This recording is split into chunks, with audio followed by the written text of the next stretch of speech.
अस्सलाम वालेकुम। वेलकम है आपका मेरे इस चैनल पर जिसका नाम है education and information with Zia. ये मज़ार भारत के सूबे उत्तर प्रदेश में मौजूद मकनपुर में मौजूद बहाउद्दीन जिंदा शाह मदर से मंसूब है, जिसे जानबूझकर खाने काबा की तरह चार कोनों और काली चादर से ढक कर इस पर एक गुंबद बना दिया गया है। ऐसा इसलिए किया गया है ताकि लोग खाने काबा की तरह इसका चक्कर लगाकर इसका तवाफ कर सकें।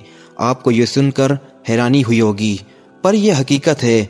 लोग यहाँ पर मन्नतें हासिल करने के लिए अल्लाह को छोड़कर इस इमारत में दफन एक इंसान की कब्र का तवाफ करते हैं। बिल्कुल इसी तरह दरबार पर एक तलवार को भी रखा गया है जो कि काफ़ी वजनी है और इसके बारे में मशहूर है, जो भी कोई इसको उठाकर जो भी मन्नत मांग ले इस दरबार पर वो ज़रूर पूरी होती है।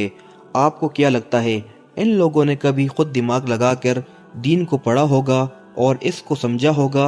हरगिज़ नहीं, बल्कि ये लोग तो ऐसे कब्र परस्तों से दीन सीखते हैं जो इन्हें खुल्लम खुल्ला शिर्क करने की तावीलें और दलीलें पेश करते हैं। अब आप खुद फैसला करें। ये सब देखने के बाद कोई न्यूट्रल इंसान खुद को ये कहने से कैसे रोक सकता है?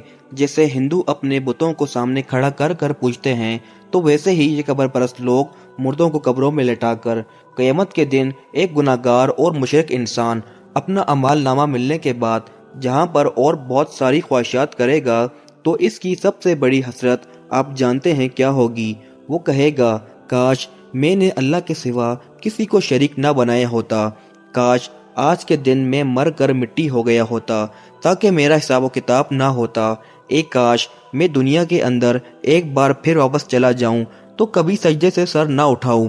पर अल्लाह फरमाता है, ये वो दिन होगा जब लोगों को सिर्फ इनके अमाल नामे ही फ़ायदा देंगे, ना किसी की सिफारिश काम आएगी और ना किसी के दौलत और ना किसी के दोस्त और ना तावीलें। अगर ऐसा ना होता तो कायनात के सबसे अजीम इंसान हज़रत मोहम्मद सल्लल्लाहु अलैहि वसल्लम अपनी बेटी फातिमा से ये ना फरमाते, ए फातिमा, मेरे माल से दुनिया में जो लेना है ले ले। अगर क़यामत के दिन अल्लाह ने तुझे पकड़ लिया तो मैं तेरे किसी काम ना आऊँगा। ये बात समझाने के लिए की जा रही है जन्नती औरतों की सरदार को, ताकि ऐसे लोगों के बंद दिमागों को खोला जा सके।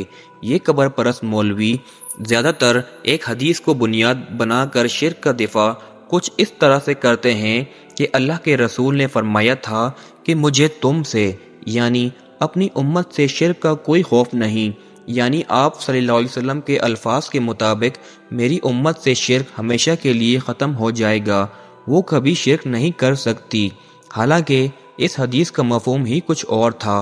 मकसद समझाने का ये था कि मेरी सारी की सारी उम्मत अब कभी शिर्क नहीं करेगी, जैसा कि इससे पहले की उम्मतों के साथ हुआ था कि मूसा अलैहिस्सलाम की कौम हो या बाकी पैगम्बरों की कौम, वो इन पैगम्बरों की वफ़ात के बाद दोबारा मुकम्मल तौर पर मुशरिक हो जाती जब तक कि अगला पैगम्बर इनकी हिदायत के लिए मबूस ना होते।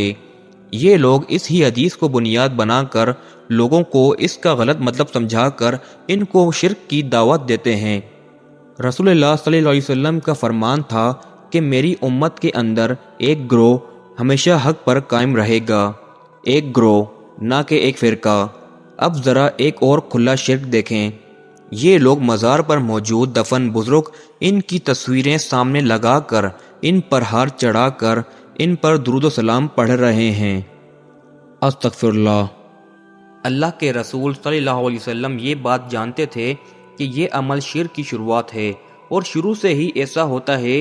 किसी भी पैगंबर या नेक शख्स की वफ़ात के बाद इसके मानने वाले इस बुज़ुर्ग की तस्वीरें लगाकर और इसका दरबार बनाकर इसकी पूजा शुरू कर दिया करते थे। सही मुस्लिम 1182 और सही बुखारी 1341 के अंदर बयान होता है कि अल्लाह के रसूल सल्लल्लाहु अलैहि वसल्लम बीमारी के आखिरी अयाम के अंदर थे। आपकी 3 बेगमात हज़रत आयशा, हज़रत उम्मे हबीबा, हज़रत सैयद उम्मे सलमा आपस में बातें कर रही थी कि जब हम लोग हबशा हिजरत करके गए थे तो वहाँ मारिया नाम का एक चर्च देखा था जिनमें कुछ तस्वीरें लटकी हुई थी। अल्लाह के नबी ये बात सुनकर तकलीफ़ की हालत में उठकर बैठ गए और फरमाया, यही तो इन लोगों की खराबी थी। जब इन लोगों के अंदर कोई नेक शख्स फौत हो जाता تو وہ اس کی تصویریں اور اس کی مورتیاں بنا کر وہاں پر سجدے شروع کر دیتے تھے۔ قیامت کے دن یہ لوگ بدترین مخلوق بنا کر اٹھائے جائیں گے۔ آپ نے مزید فرمایا، اللہ کی لعنت ہو یہود و نصارہ پر، جنہوں نے اپنے نبیوں کی قبروں کو سجدہ گاہ بنا لیا۔ کیا آج وہی دور نہیں ہے جب ہندو اور قبر پرستوں میں فرق کرنا مشکل ہو گیا ہے؟ بھارت کے اندر ایک بزرگ کی قبر پر شیخ عبد القادر جیلانی رحمۃ اللہ علیہ کی مورتی بنا کر اسے غسل دیا جا رہا ہے، بالکل اسی طرح جیسے ہندو اپنے خداؤں کی مورتیوں کے ساتھ کرتے ہیں۔ انہیں پانی اور دودھ سے غسل دیتے ہیں، ان پر نذرانے اور چڑھاوے اور چندے لٹاتے ہیں۔ ام المومنین حضرت عائشہ رضی اللہ تعالی عنہا فرماتی ہیں، اگر ہمیں یہ خوف نہ ہوتا کہ اللہ کے رسول کی قبر پر سجدے شروع ہو جائیں گے تو میں اس قبر کو ہمیشہ کے لیے عام لوگوں کے لیے کھلا چھوڑ دیتی۔ اب یہاں پر میرا یہ سوال ہے کہ اگر رسول اللہ صلی اللہ علیہ وسلم کی امت سے شرک ہمیشہ کے لیے ختم ہو گیا تھا، جیسا کہ یہ قبر پرست مولوی بیان کرتے ہیں، تو حضرت عائشہ کو امت سے کس شرک کا خوف تھا؟ اللہ تعالی ہمیں سمجھنے کی اور نیک عمل کرنے کی توفیق عطا فرمائے، آمین۔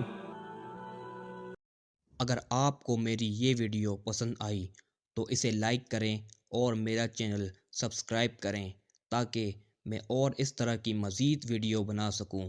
اللہ حافظ۔